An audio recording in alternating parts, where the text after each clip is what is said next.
अस्सलाम वालेकुम फ्रेंड्स, आज हम लोग ने कौन सा टॉपिक डिस्कस करना है वो स्पर्मेटोजेनेसिस का। तो स्पर्मेटोजेनेसिस यानी कि स्पर्म बनने का अमल। तो ये एक्चुअली कहाँ होगा? ये सेक्स कॉर्ड के अंदर होगा, मेल के अंदर सेक्स कॉर्ड्स के अंदर होगा। सेक्स कॉर्ड क्या है? जिसे लेटर ऑन हम लोग कहते हैं कि सेमिनिफेस ट्यूब्यूल्स। ओके, सेमिनिफेस ट्यूब्यूल्स होती क्या है? ये सेक्स कॉर्ड क्या होती है? ये टेस्टिस है। टेस्टिस के अंदर जो है ना वो सेमिनिफेस ट्यूब्यूलर स्ट्रक्चर होगा, यानी इन ट्यूब्यूल्स के अंदर जो है स्पर्मेटोजेनेसिस होंगे, स्पर्म बनना। अब प्राइमोर्डियल जर्म सेल्स जो है ना ये ऐसे सेल्स हैं जो स्पर्म बनने की प्राइमरी स्टेजेस पे होते हैं, यानी ये एम्ब्रियोनिक स्टेज पे तकरीबन सेकंड वीक ऑफ डेवलपमेंट के अंदर जो है ना वो एम्ब्रियोनिक स्टेज के अंदर जो है ना प्राइमोर्डियल जर्म सेल्स जो है ना बढ़ जाते हैं। अब इसके बाद इन्होंने डिवाइड होना टाइप ए स्पर्मेटोगोनियम बनाएगा, ये इन्फेंट के स्टेज पे होते हैं, ठीक है। टाइप ए स्पर्मेटोगोनियम बनेगा तो ये दोबारा से अपने ही जैसे स्पर्मेटोगोनियम और बनाएगा, या फिर टाइप बी स्पर्मेटोगोनियम बनाएगा जिन्होंने बाद में जो है स्पर्म बनाने हैं। टाइप बी स्पर्मेटोगोनियम जैसे ही बनेगा तो उसके बाद इन्होंने माइटोसिस करनी है और प्राइमरी स्पर्मेटोसाइट्स बनाने हैं।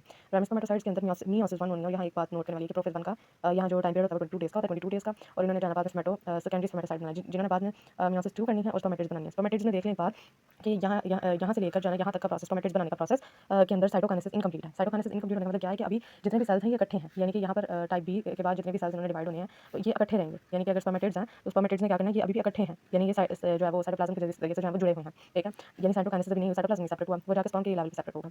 जब स्पर्म्स बन जाएंगे तो उनके अंदर ऑब्वियसली स्पर्मेटिड्स के अंदर बहुत सी मॉडिफिकेशन आएगी, जो स्पर्म्स जिसकी वजह से बनेगी, जिसमें कहते हैं कि एप्रोसोम वगैरह बनता है और टेल वगैरह बनती है, जिस वजह से स्पर्म्स बाद में बनते हैं।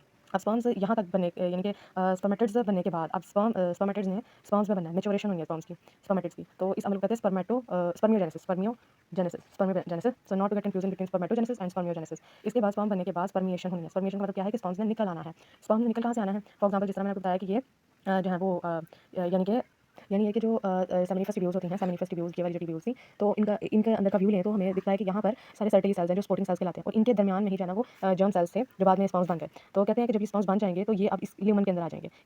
इस टाइप के प्रोसेस को कहते हैं हम कि ये है स्पर्मिएशन, यानी कि स्पर्म्स का इस जगह यानी कि सराउंडिंग ऑफ सर्टेली सेल्स से ल्यूमन ऑफ द सेमिनिफेस ट्यूब्यूल्स के अंदर आ जाना। तो इस चीज़ को हम कहते हैं spermiation. I hope you understand my video. For the next video, till then, take care. Allah Hafiz.